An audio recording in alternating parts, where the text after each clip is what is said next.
పోసాని మురళీకృష్ణ 2 రోజుల క్రితం అరెస్ట్ అయ్యాడు. మనందరికీ తెలిసిన విషయమే.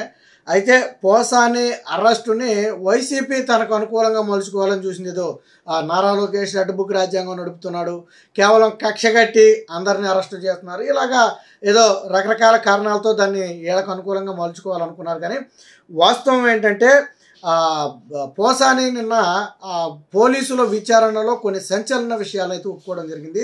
ఆ నేరాంగీకార వాంగ్మూల పత్రాన్ని ఆల్రెడీ కోర్టులో కూడా సమర్పించారు.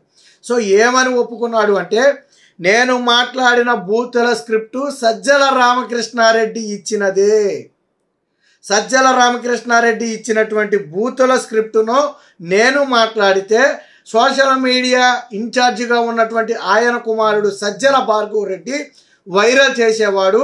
కేవలం నేను మాట్లాడటం మాత్రమే నా పని, బట్ ఏం తిట్టాలి ఏం మాట్లాడాలి అనేది ముందే నాకు స్క్రిప్ట్ రూపంలో సజ్జల ఇచ్చేవాడని చెప్పి కొన్ని సంచలన వ్యాఖ్యలను అయితే నిన్న పోసాని మురళీకృష్ణ చేయడం జరిగింది. ఇది కేవలం పోసానియే కాదు, వైసీపీ నుంచి గతంలో బయటకు వచ్చినటువంటి చాలామంది చెప్పారు. కొంతమంది అందులో సజ్జల రామకృష్ణారెడ్డి పేరు కూడా గతంలో చెప్పారు. సజ్జల రామకృష్ణారెడ్డి పేరుతో పాటు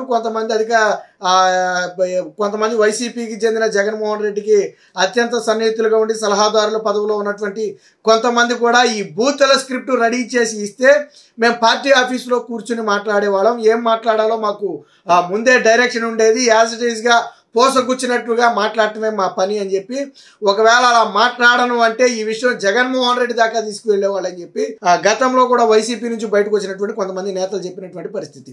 అంటే సజ్జల రామకృష్ణారెడ్డి అనే వ్యక్తి ఎంత నీచమైన వ్యక్తి, ఎంత నీచంగా గతంలో నాడు ప్రతిపక్షంలో ఉన్నటువంటి టీడీపీని కానవచ్చు, లేదా ముఖ్యంగా జనసేనని కావచ్చు.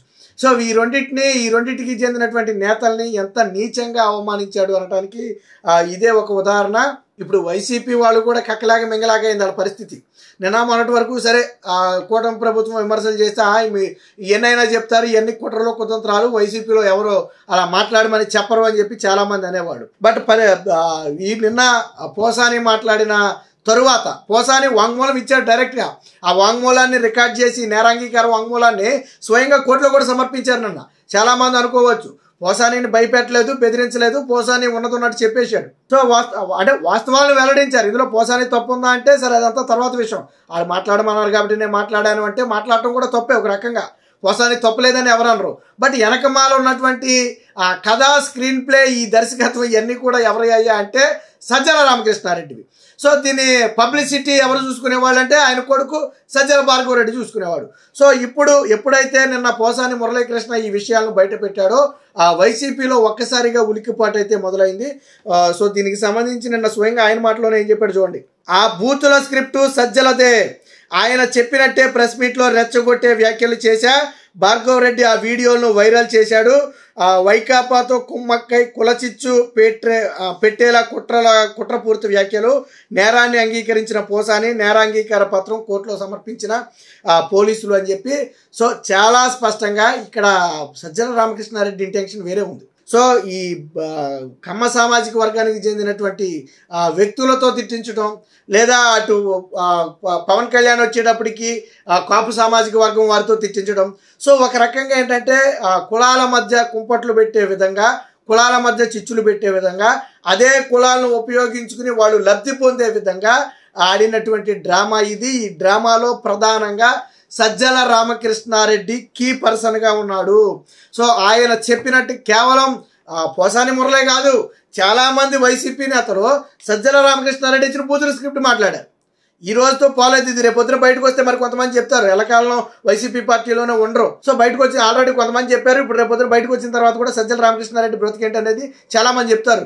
ఎందుకు సజ్జల రామకృష్ణారెడ్డిని పార్టీ ఓడిపోయిన తర్వాత సొంత క్యాడరే దూరం పెట్టి సజ్జల రామకృష్ణారెడ్డిని అసలు పార్టీ నుంచి బహిష్కరించాలని ఎందుకు డిమాండ్ చేసింది సొంత క్యాడర్ అంటే, సజ్జల రామకృష్ణారెడ్డి వైసీపీ పార్టీని డ్యామేజ్ చేశాడు. ఎలా చేశాడు అంటే ఇలాంటి నీచమైనటువంటి కుట్రలు కుతంత్రాలు పన్ని వైసీపీ పార్టీని డ్యామేజ్ చేశాడు. సో అందుకనే సొంత పార్టీ క్యాడర్ ఈ రోజు సజ్జల రామకృష్ణారెడ్డిని సొంత పార్టీ క్యాడర్ యాక్సెప్ట్ చేయట్లా. జగన్మోహన్ రెడ్డి కూడా దూరం పెట్టిన మాట వాస్తవం. సజ్జల రామకృష్ణారెడ్డికి ప్రాముఖ్యత తగ్గించేశాడు. పుండి మీద పుట్రలాగా విజయసాయి రెడ్డి లాంటి వాళ్ళు బయటకు వెళ్ళిపోయారు. సో వైసీపీ పార్టీ పరిస్థితి ఇప్పుడు దినదినగండం నూరేళ్ల ఆయుష్ లాగా ఉంది వైసీపీ పార్టీ పరిస్థితి.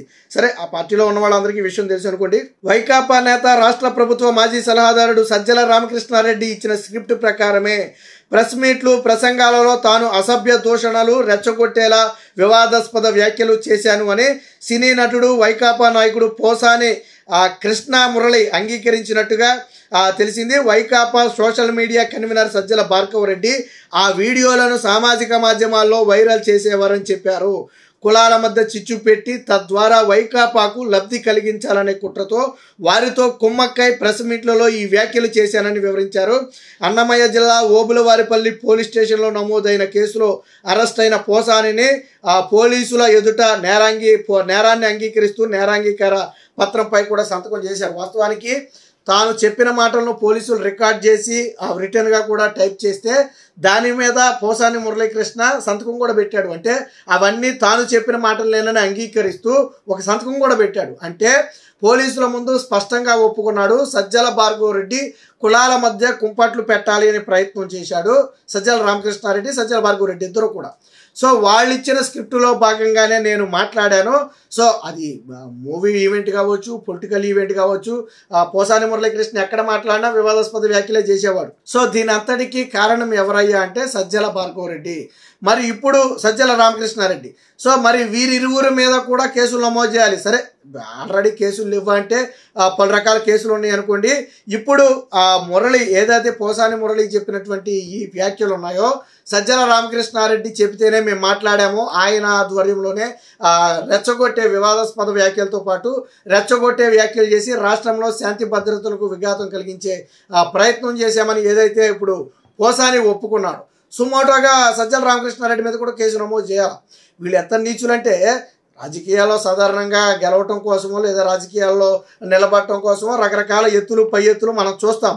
బట్ ఒక విష సంస్కృతికి తెరదీసింది వైసీపీ పార్టీ. ఏంటంటే వ్యక్తిత్వ హననం చేయటం, కుటుంబ సభ్యుల్ని రోడ్డు మీదకి లాగి మాట్లాడటం, వాళ్ళ కుటుంబంలో ఆడవాళ్ళ ఫోటోలు మార్పింగ్ చేసి వాళ్ళని మానసికంగా ఇబ్బంది పెట్టడం, లేదా ఇతర పార్టీల్లో మహిళలు ఎవరైనా గళం విప్పితే వారి మీద వైసీపీ బూతులు సోషల్ మీడియాను రెచ్చగొట్టడం, వాళ్ళ ఫోటోలు మార్పింగ్ చేసి వాళ్ళను మానసికంగా ఇబ్బంది పెట్టడం.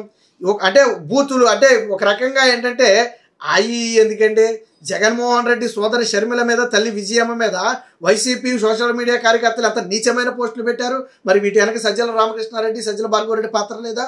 సొంత తల్లిని చెల్లిని కూడా అత్యంత నీచంగా దారుణంగా తిట్టించినటువంటి చరిత్ర వీరికి దక్కింది. దాని ఫలితం ఈరోజు అనుభవిస్తున్నారు. కర్మ అనేది ఉత్తినే పోదాం. సరే, తప్పులు అందరూ చేస్తారు, కానీ వీళ్ళు చేసింది మహాపాపం. తల్లిని చెల్లిని కూడా బూతులు తిట్టించి అక్రమ సంబంధాలు అంటగట్టించి మాట్లాడే స్టేజ్లో చేశారు అంటే ఆ పాపం ఎందుకు వదిలిపెడుతూ ఊరికినే పార్టీని? అందుకని ఈరోజు ఆ పార్టీ పతనం అయిపోయింది.